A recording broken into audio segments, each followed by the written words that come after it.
दोस्तों नमस्कार। राजनीतिक सत्ता से टकराने की स्थिति में कभी कोई चीफ जस्टिस उभर कर आता नहीं है, लेकिन जो भी आता है वो मील का पत्थर बन जाता है। इतिहास भारत का इसका गवाह है। और इस दौर में जो भी उम्मीद और आस है वो अदालतों से तो ही है, न्यायपालिका से ही तो है, या सीधे कहें सुप्रीम कोर्ट से ही तो है। क्योंकि जिस दौर में भारत की राजनीति हर फैसले को लेकर राजनीतिक तौर पर भुनाने की कोशिश कर रही हो, और इस देश में राजनीतिक सत्ता के जरिए जो भी फैसले लिए जा रहे हो उसका सीधा प्रभाव अगर आम लोगों की जिंदगी पर पड़ रहा हो, तो फिर इस देश के आम लोगों के भीतर भी वो राजनीति कितनी घुस चुकी है और सत्ता का हर फैसला राजनीतिक तौर पर लोगों के जहन में किस तरीके से उठता है, यह कोई छुपी हुई बात है नहीं। एक लंबी फहरिस्त है इस देश के भीतर। वो आर्टिकल 370 हो, वो बिल्किस बानो का मामला हो, वह इस देश में चुनावी प्रक्रिया को कराने के वक्त में ईवीएम को लेकर सवाल हो, इस देश के भीतर कॉरपोरेट फंडिंग से जुड़ा हुआ इलेक्ट्रल बॉन्ड का सवाल हो, इस देश के भीतर में पार्लियामेंट मौजूद थी बावजूद इसके सेंट्रल विस्टा प्रोजेक्ट लेकर आया गया, सवाल उसको लेकर भी हो। सवाल यह भी हो कि क्या वाकई सुप्रीम कोर्ट के भीतर की पारदर्शिता मजबूती के साथ उभरनी चाहिए या नहीं उभरनी चाहिए। क्योंकि इस दौर में रोस्टर ही नहीं बल्कि कॉलेजियम को लेकर भी सवाल सार्वजनिक तौर पर अलग अलग मंचों से उठाए जाते हैं। इस दौर में सबसे बड़ा सवाल तो यह है कि जनहित के मामले जहां पर कार्यपालिका और न्यायपालिका की रेखाएं धुंधली पड़ जाती है, ऐसे वक्त में क्या कोई चीफ जस्टिस ऐसी लकीर खींच सकता है जिसे शायद राजनीतिक भाषा में कहें कि लक्ष्मण रेखा पार कर ली गई, या फिर जनहित के मसौदे और जनहित के आईने तले उसे इस रूप में परखा जाए कोई तो खड़ा हुआ। चाहे अनचाहे ये सवाल भारत की राजनीतिक परिस्थितियों के बीच न्यायपालिका को बीच में लाकर खड़ा कर चुके हैं, क्योंकि राजनीतिक शून्यता इस देश में बढ़ी हुई है। विपक्ष की मौजूदगी संसद के भीतर जब ताकत के साथ मौजूद हो ही नहीं, और राजनीतिक सौदेबाजी के तहत इस देश की सत्ता को बनाए रखने या टिकाए रखने की परिस्थितियों में कॉरपोरेट का भी बराबर का योगदान हो चला हो, तो हर वो सवाल सुप्रीम कोर्ट की चौखट पर पहुंच ही जाता है, चाहे वह इस देश के छात्रों से जुड़ा हुआ नीट का मामला ही क्यों ना हो, यानी पर्चा लीक हुआ या नहीं हुआ।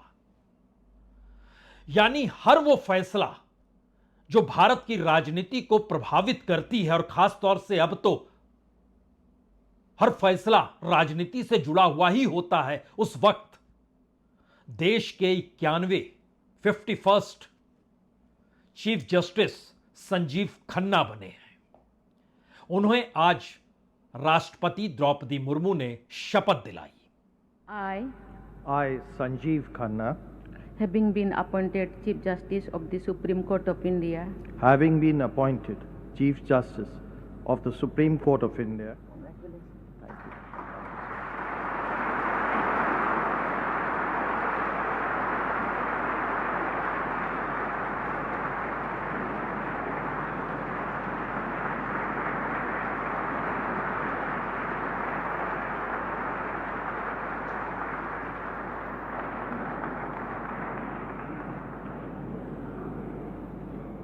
जस्टिस संजीव खन्ना का कार्यकाल महज 6 महीने का है, यानी 13 मई 2025 को उनका कार्यकाल खत्म हो जाएगा।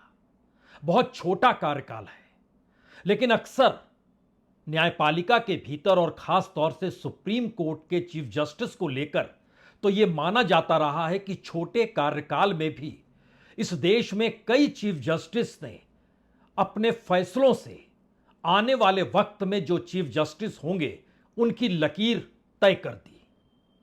और जब लकीर तय होने का सवाल हो तो फिर चीफ जस्टिस संजीव खन्ना में एक संभावना, न्यायिक फैसले को लेकर या भारत के न्यायिक तंत्र में निहित सीमाओं को लेकर सवाल, और शायद इस छोटे से कार्यकाल में भी एक बड़ी लकीर की उम्मीद क्या यह देश कर रहा है?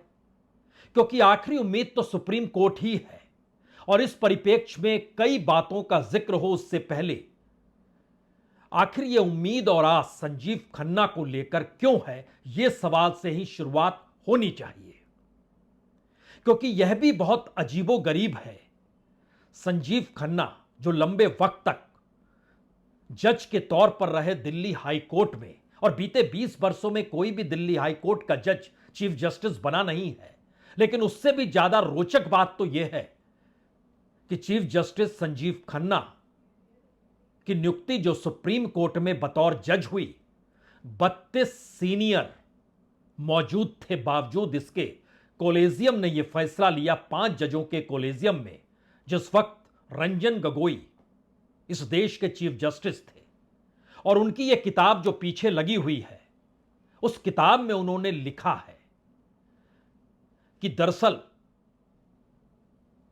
जस्टिस संजीव खन्ना को इसीलिए कोलेजियम ने अपने तौर पर उनका नाम प्रस्तावित किया क्योंकि वो अपने कार्यकाल में 6 महीने चीफ जस्टिस बन सकते हैं। यानी यह भी एक अजीबोगरीब परिस्थिति है कि रंजन गोगोई अपनी किताब में लिखते हैं, विचार करने योग्य दूसरे नामों के मुकाबले जस्टिस खन्ना का सीजीआई के तौर पर कार्यकाल सिर्फ 6 महीने का होगा। यह वाकई अजीब था, क्योंकि किसी नाम को योग्यता के नाम पर या ईमानदारी के तौर पर जगह संभावित परिस्थितियों से हटकर कार्यकाल के अनुकूल देखते हुए उनकी नियुक्ति की गई। और यहीं से यह सवाल भी उठता है, उनके दौर के जो फैसले थे, वो फैसले और उन फैसलों पर लिखी हुई जो शब्द हैं वो चौंकाने वाले हैं। वो चौंकाने वाले इसलिए हैं क्योंकि क्या यह कल्पना की जा सकती है कि सेंट्रल विस्टा प्रोजेक्ट का विरोध संजीव खन्ना ने किया? जिस तर्ज पर सेंट्रल विस्टा यानी पार्लियामेंट मौजूद थी, बावजूद इसके नए पार्लियामेंट की जो सोच लाई गई, उसका विरोध किया गया। क्या कोई यह सोच सकता है कि अरविंद केजरीवाल को जमानत इसलिए दी गई क्योंकि वह लोकसभा चुनाव में प्रचार करें, और उसके बाद नियमित जमानत इसलिए दी गई कि वह बतौर मुख्यमंत्री जमानत मिलने के बाद भी काम नहीं कर पाए और फिर उन्हें इस्तीफा देना पड़ा? क्या कोई सोच सकता है कि उस दौर में जब बिल्किस बानो का मामला चल रहा था और 11 लोगों की रिहाई हुई थी, उस पर से 2 लोग वापस सुप्रीम कोर्ट का जब दरवाजा खटखटाते हैं, तो उस दौर में जस्टिस संजीव खन्ना कहते हैं कि 11 दोषियों में से जो 2 की याचिका सामने आई है, वह बिल्कुल इस काबिल भी नहीं है कि उस पर किसी भी तरीके की कोई सुनवाई हो। उन्होंने सीधे इनकार कर दिया, जिससे उनकी सजा रद्द करने के 8 जनवरी के फैसले को चुनौती दी गई थी। यानी उन्होंने सीधे तौर पर कहा, यह कैसे आप सोच भी सकते हैं कि एक फैसला हो चुका है, उसके बाद आप ये हमसे कहने आए हैं कि आपकी जो रिहाई गुजरात हाईकोर्ट ने की और जो फैसला उसके बाद हुआ है कि आपकी रिहाई रद्द की जा रही है, और उस फैसले को आप चुनौती देने हमारी अदालत में आ गए हैं। जस्टिस संजीव खन्ना और जस्टिस संजय कुमार की पीठ ने याचिका को बिल्कुल गलत धारणा करार दिया और कहा कि वह शीर्ष अदालतों की किसी अन्य पीठ द्वारा पारित आदेश पर अपील में कैसे बैठ सकते हैं। लेकिन अगला सवाल यह भी है कि इस देश के भीतर में ईवीएम को लेकर उठते सवाल, 100% वीवीपैट होना चाहिए, इसको लेकर जब सुप्रीम कोर्ट का दरवाजा खटखटाया गया, तो जस्टिस संजीव खन्ना ने कहा यह बिल्कुल सही नहीं है। और मौजूदा वक्त की स्थिति यही है कि हर क्षेत्र में, हर सीट पर कम से कम 5 जगहों पर वीवीपैट की व्यवस्था है। अपील की गई थी कि 100% होनी चाहिए, क्योंकि भारत की डेमोक्रेसी और चुनाव की पूरी प्रक्रिया तो इसी पर टिकी हुई है। इसको उन्होंने सिरे से खारिज कर दिया। यह सवाल हर किसी के जहन में होगा। बहुत सारे फैसले जब कोई लेता है, उन फैसलों के इर्द गिर्द की परिस्थितियों में कभी उसे लगेगा यह सही है, कभी लगेगा नहीं गलत है। दरअसल भारत की राजनीति ही उस दौर में आकर खड़ी हो गई है जहां पर सुप्रीम कोर्ट का हर फैसला सत्ता के अनुकूल है या प्रतिकूल है, इस दृष्टि से कोई देखने लगा है। लेकिन संविधान की व्याख्या करते वक्त, जनहित का जिक्र करते हुए आज संजीव खन्ना के उस इतिहास पर हम नजर क्यों डाल रहे हैं? उसकी सबसे बड़ी वजह यह है कि वह जिस परिवार से आते हैं उस परिवार में उनके चाचा, जो सुप्रीम कोर्ट में पूर्व जस्टिस हंसराज खन्ना के नाम से जाने जाते हैं, उन्होंने एक फैसला इमरजेंसी के दौर में दिया था। इमरजेंसी में हैबियस कॉर्पस के मामले में उन्होंने अकेली असहमति जताई थी और कहा था कि बिना उचित प्रक्रिया के नागरिकों के बुनियादी अधिकारों को निलंबित नहीं किया जा सकता। यानी हैबियस कॉर्पस जिसे उठा लिया गया, बंद कर दिया गया, उसकी जानकारी अगर परिवार वाला मांग रहा है तो आपको देनी होगी। अब आप इमरजेंसी के दौर को याद कीजिए और सोचिए, उस समय इंदिरा गांधी के सामने कोई खड़ा हुआ था तो वह जस्टिस हंसराज खन्ना थे। उनकी तस्वीर आज भी सुप्रीम कोर्ट के कोर्ट नंबर 2 में लगी हुई है। और संयोग ऐसा है कि जब justice Sanjeev Khanna supreme court में बतौर जस्टिस आए तो उन्हें कोर्ट नंबर 2 ही अलॉट हुआ, जहां पर उनके चाचा हंसराज खन्ना की तस्वीर लगी हुई थी। लेकिन मसला इतना पर नहीं है, मसला यह है कि सत्ता से टकराए थे वो और इंदिरा गांधी उस वक्त प्रधानमंत्री थी। इंदिरा गांधी ने दरअसल जब उनका मौका आया जस्टिस हंसराज खन्ना का चीफ जस्टिस बनने का, तो उन्होंने उनकी वरिष्ठता को नजरअंदाज कर दिया, खारिज कर दिया। जस्टिस खन्ना ने उस वक्त इस्तीफा दे दिया। लेकिन कोर्ट के इतिहास में उन्होंने एक अमिट जगह बनाई या एक ऐसी लकीर खींच डाली जिस लकीर के आसरे बार बार यह सवाल तो उठता है कि जनहित के मामलों को लेकर जहां कार्यपालिका और न्यायपालिका की लकीरें धुंधली हो जाती है, वहां पर क्या सुप्रीम कोर्ट और चीफ जस्टिस के सामने कोई लक्ष्मण रेखा होती है? यस, कॉन्स्टिट्यूशन जब we the people, of the people, for the people के आश्रय रहता है तो इस देश के नागरिकों के अधिकार सर्वोपरि हैं, उसमें सत्ता मायने नहीं रखती है। और यही तो वह उम्मीद और आस है जिस उम्मीद और आश्रय के भरोसे से मौजूदा वक्त में लोग बार बार सुप्रीम कोर्ट को देखते हैं। इसी वजह से आज जब शपथ ले रहे थे तो प्रधानमंत्री की मौजूदगी भी थी।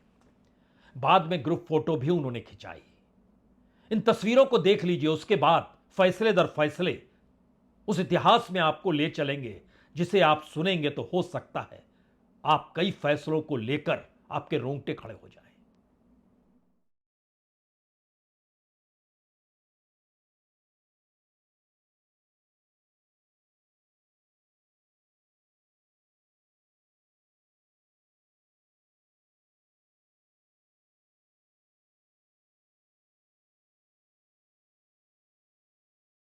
प्रधानमंत्री की मौजूदगी अपने तमाम कैबिनेट मिनिस्टर के साथ इस शपथ ग्रहण समारोह के वक्त थी और प्रधानमंत्री का ड्रीम प्रोजेक्ट सेंट्रल विस्ता, जिस पर 3 जजों ने फैसला दिया था और उन 3 जजों में से 2 जज तो बिल्कुल खुले तौर पर सेंट्रल विस्ता के पक्ष में थे, लेकिन जस्टिस संजीव खन्ना इसके विरोध में थे। क्यों थे विरोध में? दरअसल जनवरी 2021 में सेंट्रल विस्ता प्रोजेक्ट को सुप्रीम कोर्ट ने इजाजत दे दी।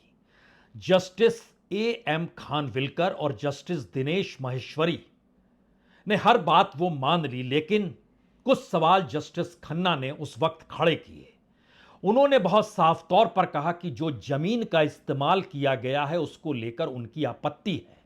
उन्होंने अपने जजमेंट में लिखा, चूंकि जस्टिस एएम खानविलकर के साथ जनता की हिस्सेदारी कानूनों प्रावधानों की व्याख्या, हेरिटेज कमेटी की अप्रूवल ना होने और एक्सपर्ट अप्रेजल कमेटी के साथ को लेकर मेरा विरोध है, दुराव है, लिहाजा मैंने अलग से असहमति देने का फैसला लिखा है। और उन्होंने लिखा कि विकास योजनाओं को लेकर इस केस में पर्याप्त नोटिस नहीं दिया गया और उनके मुताबिक मौजूदा और प्रस्तावित लैंड यूज और प्लॉट नंबरों का गजट नोटिफिकेशन भी काफी नहीं है।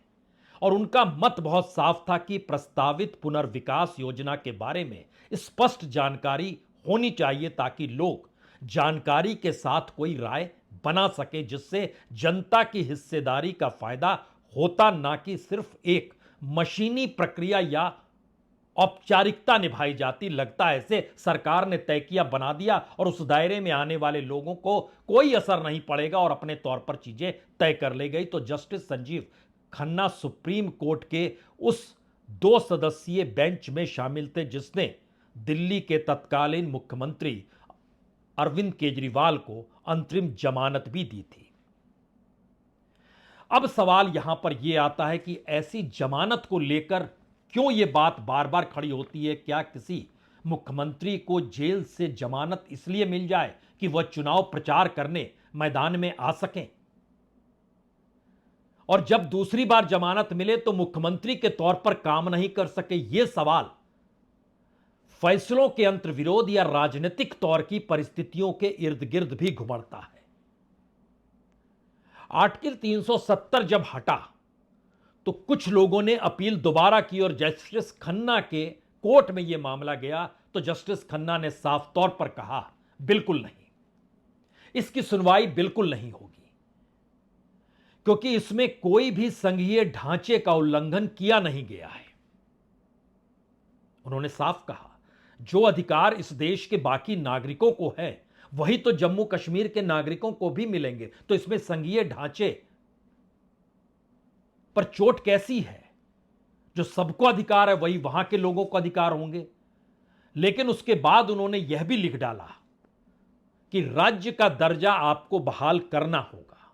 अभी तक जम्मू कश्मीर केंद्र शासित राज्य है, पूर्ण राज्य का दर्जा उसे मिला नहीं है।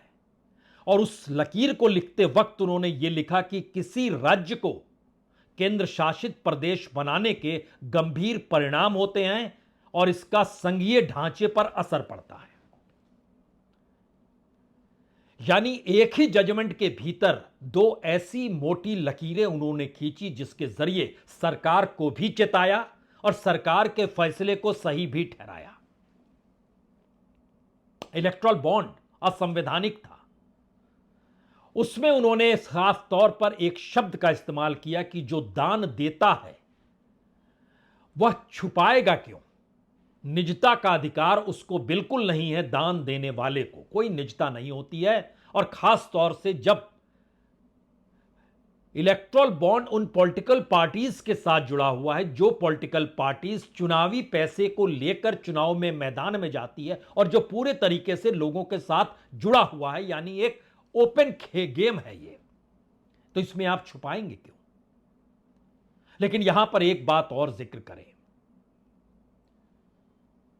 दिल्ली हाई कोर्ट से जज संजीव खन्ना को सुप्रीम कोर्ट जो कोलेजियम लेकर आई 5 जजों की, उसकी अगुवाई रंजन गोगोई कर रहे थे। और रंजन गोगोई पर जो यौन शोषण का आरोप लगा तो जो 3 सदस्यीय जज बैठे उसमें रंजन गोगोई चीफ जस्टिस थे, उस समय वह भी थे, उसमें जस्टिस संजीव खन्ना भी मौजूद थे। और सुप्रीम कोर्ट के पूर्व कर्मचारी द्वारा गोगोई के खिलाफ लगाए गए यौन उत्पीड़न के आरोपों को खारिज करने के लिए यह सुनवाई शुरू हुई। और उसके बाद मीडिया ट्रायल ना हो या मीडिया में यह खबर ना आए, इसको लेकर भी रोक लगाई गई। उस फैसले में भी जुड़े हुए थे जस्टिस संजीव खन्ना। लेकिन अगला सवाल यह भी है कि सीजीआई के ऑफिस को आरटीआई के दायरे में लाया जाए। उस पीठ ने जो फैसला दिया उसमें भी जस्टिस संजीव खन्ना थे और उनका कहना था कि पारदर्शिता को आप रोक नहीं सकते हैं। और पारदर्शिता ऐसा नहीं है कि वो न्यायपालिका के खिलाफ है या न्यायिक फैसलों के खिलाफ है, पारदर्शिता होनी चाहिए। और शायद यही वो वजह है जहां पर मौजूदा वक्त में 2 सवाल लगातार सुप्रीम कोर्ट को लेकर जो रेंग रहे हैं, उसमें उसकी पारदर्शिता ही है। और 2 सवाल मास्टर ऑफ द रोस्टर जो तय चीफ जस्टिस ही करते हैं, उसको लेकर याद कीजिए चीफ जस्टिस दीपक मिश्रा के वक्त में सवाल उठा था और तभी 4 जज निकल कर आए थे जिन्होंने कहा था डेमोक्रेसी इन डेंजर। क्योंकि जिनको जिन मामलों को दिया जाता है, उन जजों को कौन सा मामला दिया जा रहा है, वो बात निकल कर आ रही थी। क्या वो राजनीति से प्रभावित है या इस दौर में राजनीति प्रभावित कर रही है रोस्टर तक को?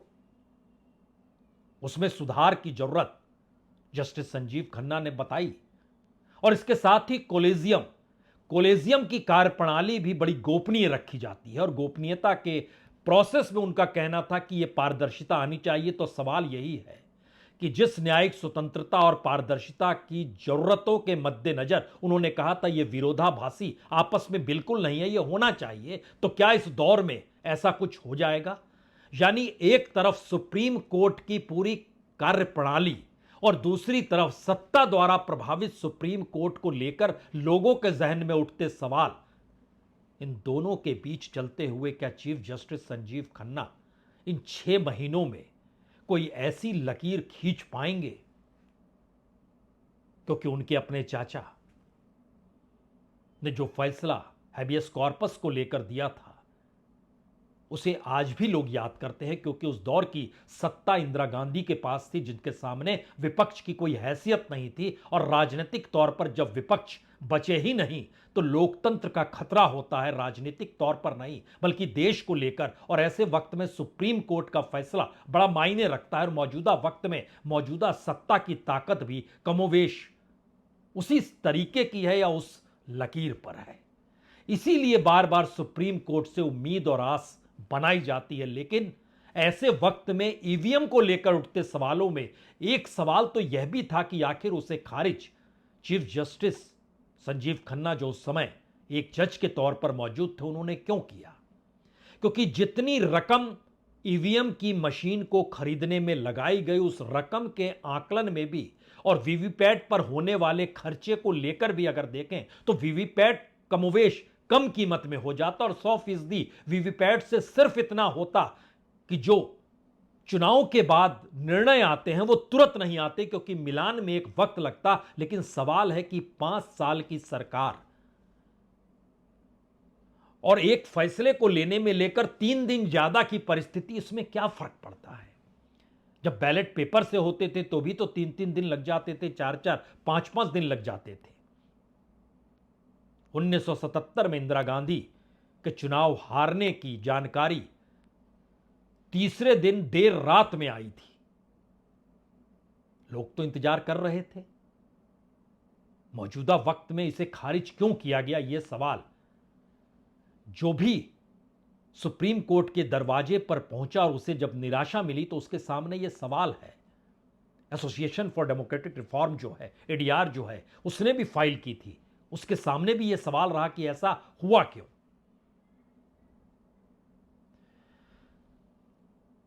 सवाल 3 सबसे बड़े हैं मौजूदा वक्त में। पहला सवाल यह है कि सिर्फ 6 महीने के कार्यकाल में जो शख्स 2005 में दिल्ली हाईकोर्ट में एडिशनल जज बनते हैं, 2006 में परमानेंट जज बनते हैं, 2019-18 जनवरी को सुप्रीम कोर्ट में जज बनते हैं, उनके जरिए मौजूदा वक्त में सिर्फ लंबित मुकदमे, रजिस्ट्री में सुधार या कोलेजियम की पारदर्शिता, इसके इर्द गिर्द उनका कार्यकाल रहेगा, या जिस दौर में जनहित मामलों को लेकर न्यायपालिका और कार्यपालिका के बीच ब्लर होती हुई परिस्थितियों में कोई एक मोटी लकीर जनहित में दिखाई देने की स्थिति जब किसी मामले को लेकर आएगी तो फिर फैसला क्या होता है, शायद इस पर सबकी नजर होगी और यही तय करेगा। क्योंकि एक लंबी प्रक्रिया के बाद यह देश अभी भी बहुत सारी स्थितियों का इंतजार कर रहा है जहां उसे एक मैसेज और एक राहत मिले कि वो संविधान के परिप्रेक्ष्य में चेक एंड बैलेंस की जो नियमावली है उसको लागू किया जा रहा है। यानी पहला सवाल सुप्रीम कोर्ट के फैसलों पर होगा और जो भी चीफ जस्टिस होता है उस प्रक्रिया में ही पूरे सुप्रीम कोर्ट का एनालिसिस किया जाता है। दूसरा सवाल यह है, क्या वाकई इस दौर में जब लोकतंत्र के तमाम पिलर्स, 4th पिलर भी जब रेंगता हुआ नजर आ रहा हो और अलग अलग संस्थानों को लेकर राजनीतिक तौर पर सवाल बड़े होते चले जा रहे हो, नौकरशाही की कमर टूटी हुई नजर आ रही हो, इस देश के स्वायत्त संस्थान, यहां तक कि जो सरकार पर मॉनिटरिंग इकोनॉमिकली करती है सीएजी, उसकी भी रिपोर्ट इस दौर में पिछले दौर की तुलना में लगभग 12% ही आ पाई हो, तो मैसेज बहुत साफ है, क्या उनको सचेत करने की स्थिति में सुप्रीम कोर्ट आएगी या वह भी इंतजार करेगी कि संसद जो फैसला करे वही ठीक है?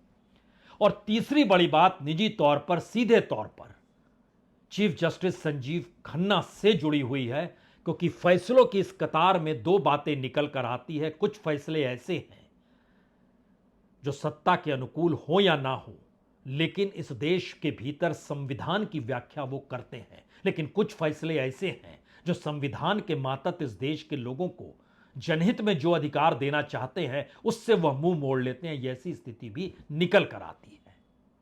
तो क्या वाकई चीफ जस्टिस संजीव खन्ना अपने 6 महीने के कार्यकाल में,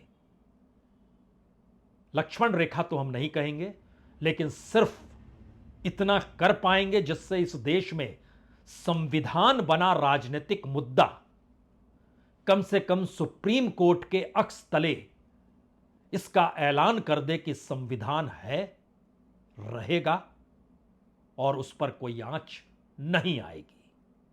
बहुत बहुत शुक्रिया, बहुत बहुत शुक्रिया।